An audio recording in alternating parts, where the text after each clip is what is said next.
Can beginners really make money using the website medium.com? Is there still a possibility for people to use Medium to make money in 2020 and beyond? That's what I'm going to talk about in today's video.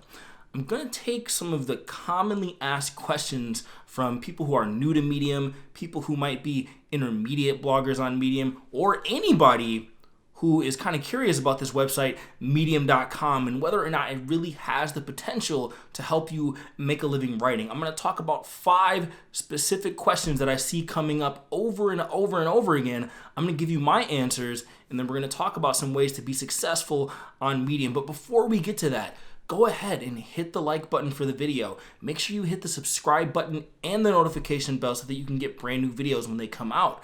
I'm going to be sharing everything I know, not just about becoming successful on Medium, but blogging skills in general that I've personally used to build a 6-figure living, which bridges into why you should listen to me when it comes to Medium. I have been on Medium for almost the past half decade. 5 years almost in total. I have seen writers come and go. I have built one of the largest profiles on Medium, and I've also built one of the most sustainable, blogging platforms, not just on the website, but maybe in the whole blogosphere in general. I've spent a lot of time learning how to blog and how to be successful at it. So I'm going to give you the no BS, straightforward answers to some of your most compelling questions.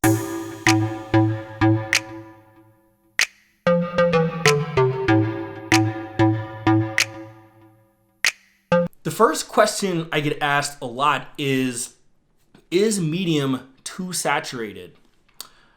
Medium has been around. It started in 2013, and when it first came out, it was a very new platform. No one was really on it. I got onto Medium around 2015, so I was definitely an early adapter to the platform. And by the time the Medium Partner Program came out, this is the program that helps you get paid for your writing.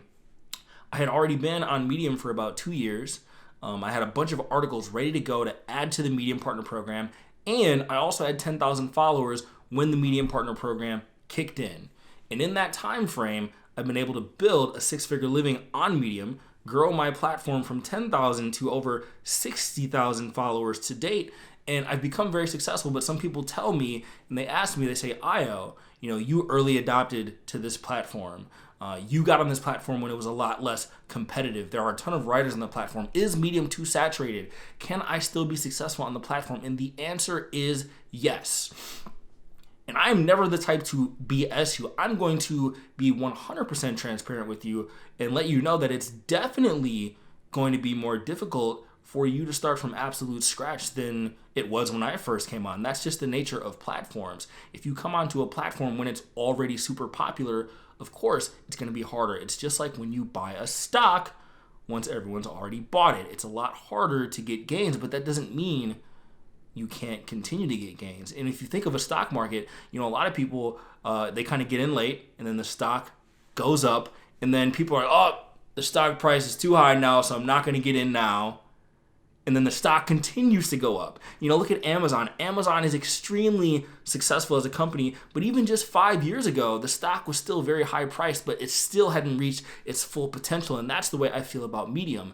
Not only that, when it comes to saturation and competition, you have to understand who is your real competition and who is not.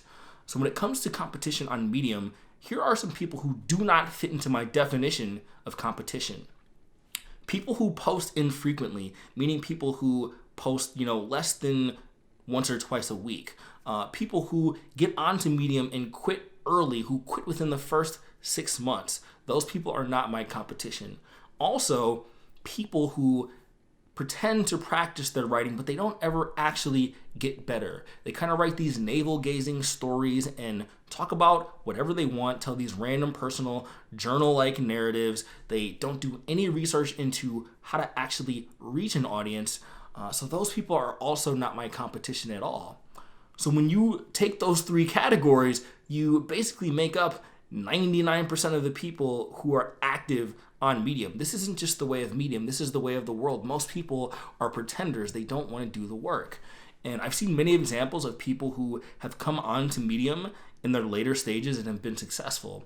My friend Sean, he came onto Medium in October of 2019 and he's already well on his way to 10,000 followers. How did he do that? He was already successful as a writer prior to being on Medium. He had been studying and improving his game on Quora. So by the time he came to Medium, he already had writing skills. And he also had the know-how and proactivity that comes with learning how to be a blogger. So he came onto the platform right away and started making gains very successfully. I've seen people have breakthrough months as recent as this month. We are in May right now. I've seen people have breakthroughs in April, May, people who have gone from making almost nothing to a couple $100 and $1,000 and beyond. I've seen all sorts of stories. A colleague of mine, she went through, Shanta Grimes is her name. She started a brand new profile from scratch just to see if Medium was too saturated for a beginner. And I believe within 90 days, she got her profile up to $400+ per month. Nothing to sneeze at. So this goes to show you that it's the quality of your writing, your ability to figure out where the audiences are and how to get your content in front of them, and also just having a little bit of staying power and persistence. If you're able to do those things, your chances of being successful on Medium will go up dramatically.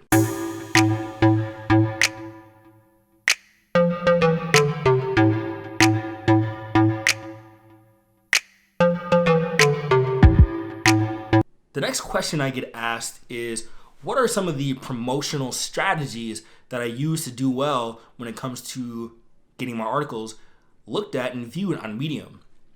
Honestly, I really try to keep myself within the Medium ecosystem, and I really go all in. And much of my success is tied to the success of Medium as a company. So what does that mean? I do everything I can to be successful on the platform, and then I have a couple things that I do to promote my articles outside of the platform. But for me, the quality of the content on the platform and kind of utilizing the features that can help you grow, those are the things that I focus on. That is my 80-20 rule. I spend 80% of my time focusing on what to do on Medium, and then the other 20% I use for additional strategies. So I've talked about some of the things that I do successfully on Medium, things like getting my work in front of the right publications, things like choosing the right tags for my articles, things like paying attention to what articles are popular and kind of reverse engineering what makes them work, whether it's the headline, whether it's the way they have introductions to their posts, the way that they space, structure, style, use images. I pay attention to all of it. And then there are a couple things I do promotion-wise. One, I keep an email list. So for those of you not familiar with an email list, the very simple way to build your email list is to find something very simple and basic, something like a PDF to give away for free, add a call to action at the end of your articles. People will sign up for your email list, and then when you have new articles out, you can share links to your articles. That's about the extent of what I do. I do a little bit of social media promotion. So I will use tools like Buffer to schedule out posts that I have on Medium and share them across my different audiences. But still to this day, I don't do a ton when it comes to outside promotion. Now, as far as inside promotion, one thing I would encourage people to do who are new, spend time engaging on the platform. Take some time to make comments and thoughtful kind of additional messages that are really going above and beyond the typical great job type of comment. Really add your 2 cents. Make sure you are following and connecting with people that you really like, people whose content you really enjoy. Take the time out of your day. If you really find someone who resonates with you, maybe quote and tag them in one of your articles. Be creative. Make sure that you are participating with the platform if you want to get that participation back. My buddy Tom, when he first got on Medium, he, I think, responded to basically every comment. He left about 10 comments a day. He was responding to everything, clapping for everything, doing everything he could on top of writing daily to get things to work. So really put in the effort. This is just the way of life. I see a lot of aspiring writers complain about Medium, but they haven't put nearly enough effort into it. I've been doing it for 5 years, and they've been there for 5 minutes and they quit and complain. You be different. Figure out how to use the platform and really focus on kind of those promotional aspects within the platform itself.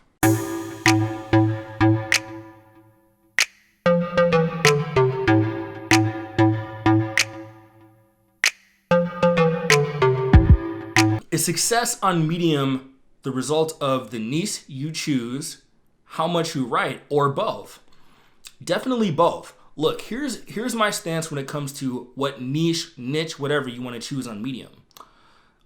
Fair or not, there are some topics that are objectively more popular and will give you access to a wider audience on Medium. Self-improvement, which is the main niche that I write in, is far and away the number one topic, not just on Medium, but when it comes to blogging, period. Now, does this mean that you must become a self-improvement blogger to become successful on Medium? No. There are several other topics that are popular on Medium. Personal essays. If you're able to do it well and you don't do it in a self-serving, navel-gazing, journal entry-like way, you can do successful personal essays. Culture and politics works really well. Love, relationships, and sex. Technology, marketing, business advice, mental health advice, stories about psychology, if you have a clinical background, career counseling type of stuff, financial advice, issues of like race and equality and feminism. There's so many things. If you actually just go and look on the feed and see all of the different interests, particularly go to the homepage and look at some of the Medium-owned publications in there and see what kind of narratives and articles and ideas that they're pushing, right? So you got to be cognizant of the fact that some niches are going to be better for you than others. For example, you might not necessarily, be super successful and make $1,000 a month writing poems about your vagina. That's not, and I say that tongue in cheek, but I've seen a lot of articles that are really kind of close to that parody little topic I just mentioned to you, and people kind of think they can write about whatever they want. And then, like, when I look at the average person, the average aspiring writer who complains about Medium, usually the posts on their profile are few and far between. They do a handful of posts, usually not even a dozen. They'll have some weird titles to them, like "On My Trip to Kansas with My Mother." Like, who cares, right? These esoteric articles, and they just don't put in the work. They've never taken the time to understand how it works. They don't write enough. And, there's always this whole, people just don't get me. They don't get me. It's the people don't get me fallacy. So I put up a Facebook ad kind of promoting my premium online course on how to be successful at Medium. And some of the comments were saying things like, you can only be successful on Medium if you write for idiots. You have to dumb it down. And it's like such a negative binary way of thinking. You definitely don't have to dumb your work down to be successful. It's just understanding what an audience wants and how to articulate it in a way that they will understand and enjoy. There's this guy named Zat Rana, and he wrote some of the most detailed, in-depth articles I've ever seen, and he was one of the most popular writers on the platform. And funny enough, he wrote an article about how he was leaving Medium because in his mind, he felt like the financial incentives were geared a little bit away from him doing as much of the depth as he felt he was capable of doing and what he wanted to do. So there are trade-offs. You might not be able to write maybe New Yorker level articles and maybe be the most popular writer on Medium. Everything has compromises and trade-offs, and you have to decide what works for you and kind of respect the nature of the platform instead of throwing up your hands when things don't go your way.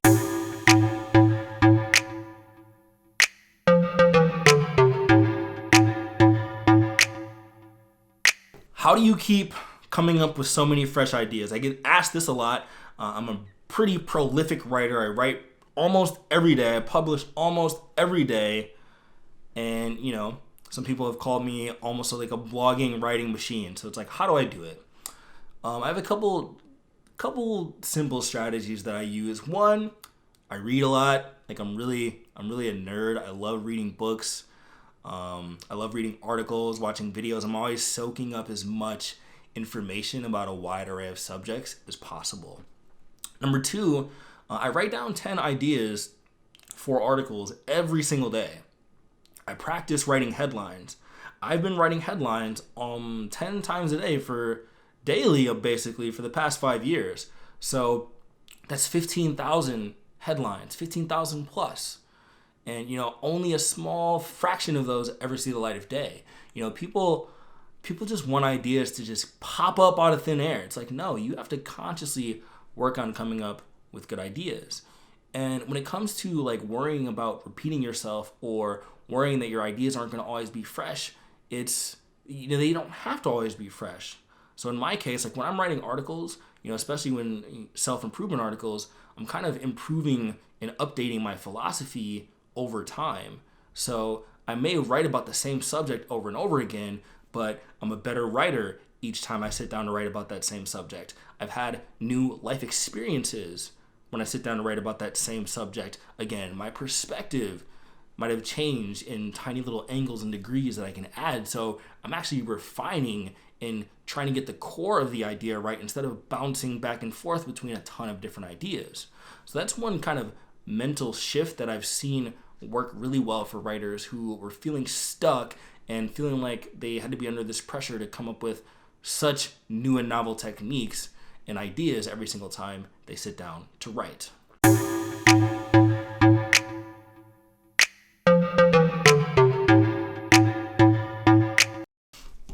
And the last one I get asked all the time is, I'm not making money on Medium. I'm frustrated. I'm not doing the things that you said I could do. It's just not working. What am I doing wrong? On the one hand, you're not doing anything wrong and you're doing some things wrong. So you're not doing anything wrong in another fact that it's not it's not anything crazy that you're doing specifically that is causing you not to have the results that you want, other than the fact that you just haven't put in enough time yet, right? So most of the time, I am just genuinely shocked at the length of time some writers have been writing, and they come to me just kind of burnt out already. I don't know.